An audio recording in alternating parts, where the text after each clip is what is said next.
Okay, ladies and gentlemen, we have with us here Mr. John Heitz.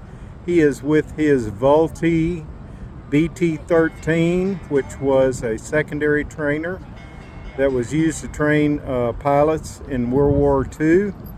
And this is a privately owned aircraft, and as you can see, it has been beautifully restored.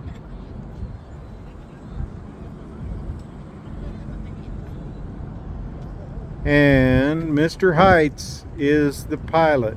And could you tell us a little bit about yourself, Mr. Heitz, about your service, for instance? Well, I'm an Army veteran from 1970 to 72, and this bird is based at Wolf Air Park in Manville, Texas, south of Houston. My wife is also a pilot. She flies this also.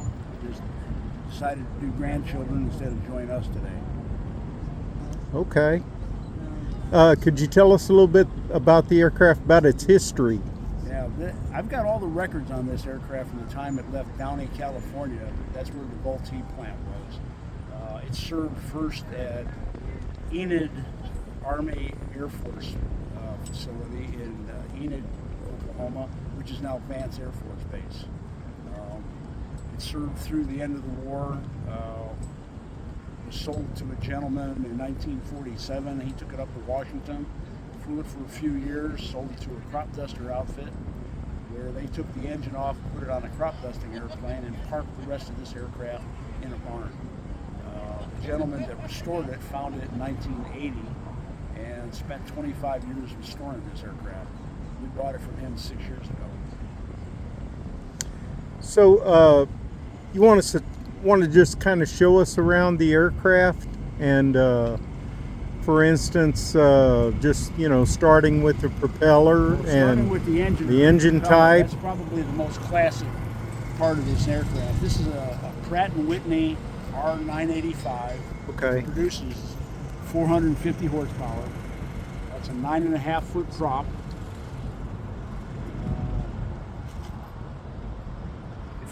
It cruises about 120, 130 miles an hour. Okay. Burns 25 gallons an hour. So it is a gas hog. It has 120 gallons of fuel on board, which gives you about 4.5 hours of flying. Not that I can sit in that seat that long. The rest of the aircraft is a 42-foot wingspan. If you look at the T6, which is right next door, that is the AT6. That's the advanced trainer. So you would go from the BT-13 to the advanced trainer. If you look at the two of them, they're very similar in design, and they did that on purpose. It's built that way. You get ready in this aircraft with 450 horsepower, and then go to that one with 600 horsepower and more bling. There's a lot more operations and instrumentation. And, they did a lot more aerobatics in that aircraft, more so than they did in this. This is basic. So the pilots would graduate from a primary trainer, which would be what type? A Stearman, or the Ryan, or the Fairchild, which was a very simplistic aircraft. Moved to the BT-13, 15, 14, and then they moved on to the AT6. After that, they went to any phase of fighter trainers, B-25s, even some of the B-17 drivers learned to fly in these aircraft first. So you're saying that they would go from a T6, say for instance, to a P-51? That's correct. Or a P-47? That's correct. Wow. Or a P-38, a twin-engine airplane. All at 20 to 22 years old. Oh my goodness. And here we are in our 70s having the opportunity to fly this stuff. Yeah.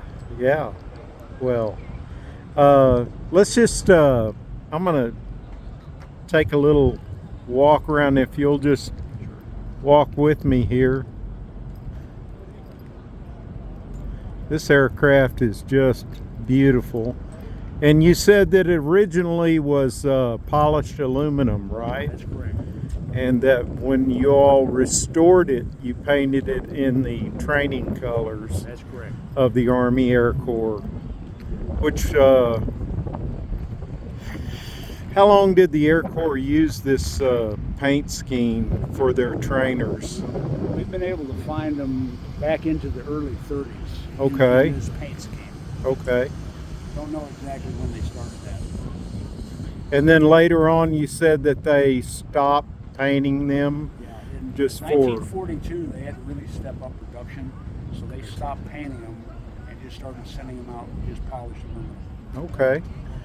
That must have made them a little bit lighter A little also. lighter, but once again it was a matter of producing as many of them as we could. Right. Most everybody knows we won World War II by attrition, by having more than what the other guys had. Right. They cranked these out.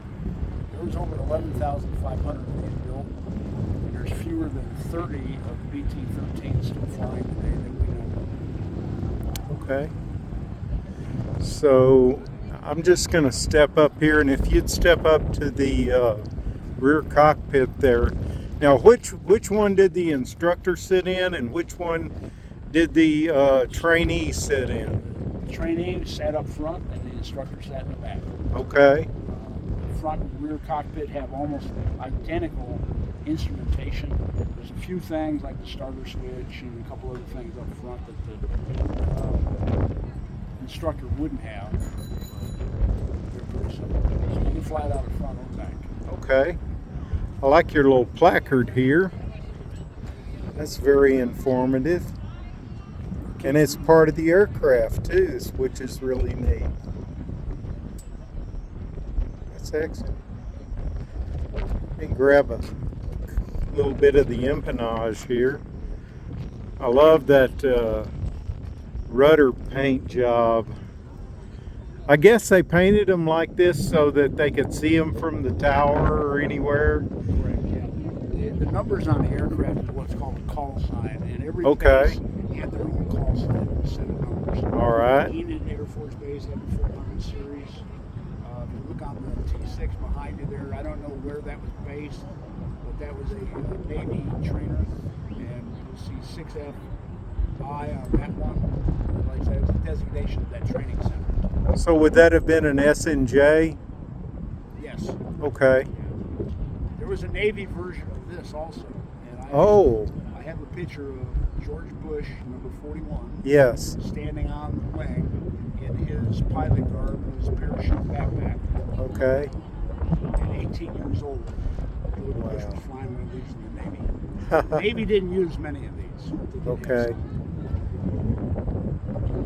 Well, Mr. John Heitz, I want to thank you for this interview. And I know our viewers will really appreciate the information. And thank you for your service to our country during the Vietnam War, which was a very difficult time for American service members. And we look forward to watching you fly this bird. And are you flying today? We're just here for static display. Oh, okay. Yeah, All we're right. flying the show. Okay. All right. Thank you very much, Mr. Heitz. Thank you. All right. Bye.